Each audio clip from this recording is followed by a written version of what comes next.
का सिलसिला थमने का नाम न ले।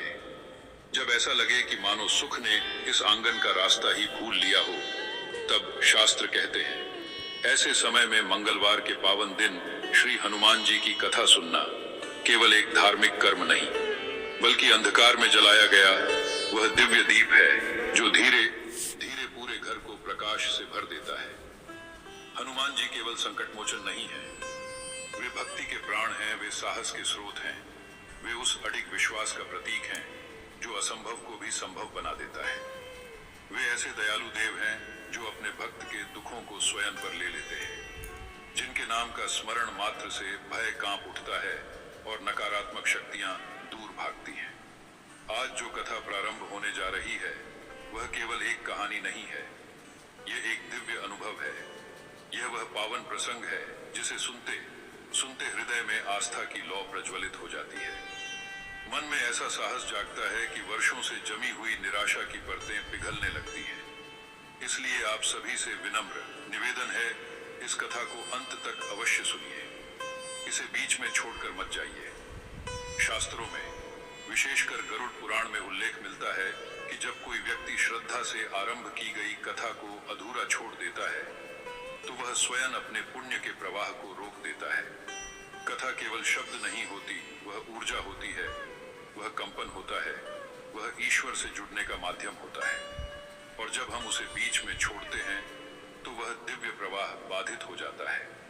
यदि आप स्वयं को सच्चा सनातनी मानते हैं, यदि आपके हृदय में धर्म के प्रति आस्था है, यदि आप चाहते हैं कि आपके घर से दुख, रोग और दरिद्रता सदा के लिए विदा हो जाए, तो आज यह संकल्प लीजिए, मैं इस पावन कथा को अंत तक अवश्य सुनूंगी, क्योंकि कई बार ईश्वर हमारे जीवन में परिवर्तन किसी बड़े यज्ञ, किसी महंगे उपाय या किसी कठिन तपस्या से नहीं करते, बल्कि एक साधारण कथा के माध्यम से, एक छोटे से प्रसंग से, किसी भक्त के अनुभव से वे हमारी दिशा ही बदल देते हैं। मंगलवार का दिन स्वयं ऊर्जा, साहस और रक्षा का दिन है।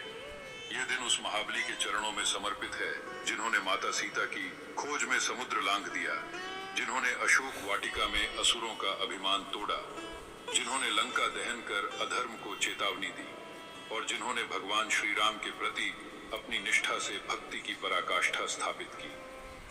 जब हम हनुमान जी की कथा सुनते हैं तो केवल घटनाएं नहीं सुनते, हम अपने भीतर छिपे साहस को जगाते हैं, हम अपने भय को चुनौती देते हैं, हम अपने जीवन के रावणों को पहचानते हैं।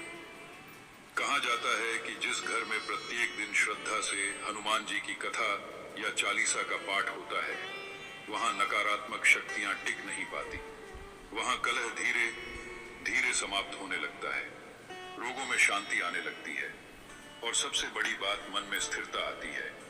और याद रखिए, जहां मन स्थिर है वहां समाधान स्वयं प्रकट होता है। अब एक छोटी सी प्रार्थना आपसे, यदि आपको सनातन धर्म की ऐसी ही पावन कथाएं सुनना अच्छा लगता है, यदि आप चाहते हैं कि आपके घर तक नियमित रूप से ऐसी दिव्य ऊर्जा पहुंचती रहे, तो कृपया इस सत्संग को अपना समर्थन दीजिए।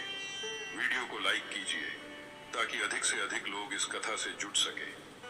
चैनल को सब्सक्राइब कीजिए ताकि कोई भी पावन कथा आपसे छूट न जाए।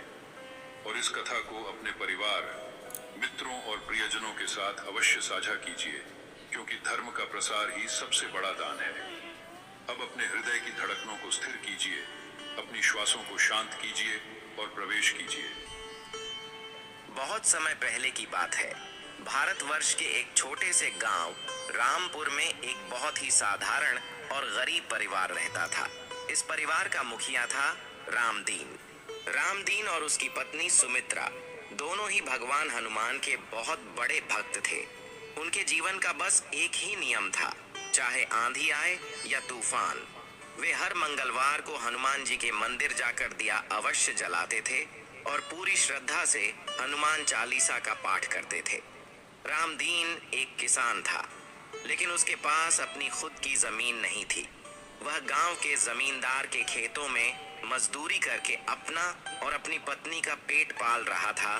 गरीबी उनके जीवन में इस कदर छाई हुई थी कि कई बार उन्हें 2 वक्त की रोटी भी नसीब नहीं होती थी।